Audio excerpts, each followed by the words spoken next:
ह्याच्याकडे बघत असताना मुळात तुम्हाला मिळाल्यानंतर तुम्ही लढवणं आवश्यक आहे. पण तुम्हाला थांब म्हणून सांगितल्यानंतर थांबणंही आवश्यक आहे. हा भारतीय जनता पार्टीचे का संघ विचाराचे का संघपरिवारातल्या सगळ्या संघटनेचा हा नियम आहे.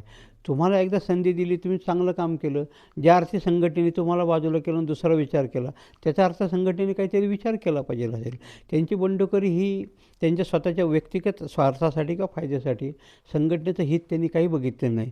ज्यावेळेला तुम्ही दिलं त्यावेळी तुम्ही असा काय नाही विचार केला की तिथं प्रकाश बालवडकर तात्या आमच्या मंडळाचा अध्यक्ष होता, त्याच्या कुटुंबावर अन्याय झाला.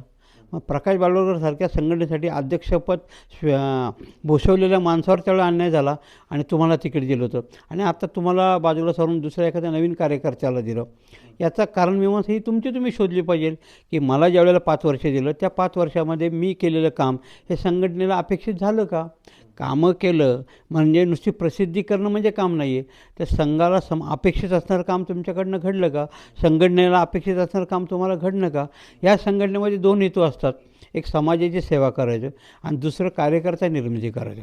प्रत्येक वेळेला तुम्हाला दिलं जाईल असं नाही. तुम्ही 4 कार्यकर्ते नवीन तयार केले पाहिजे.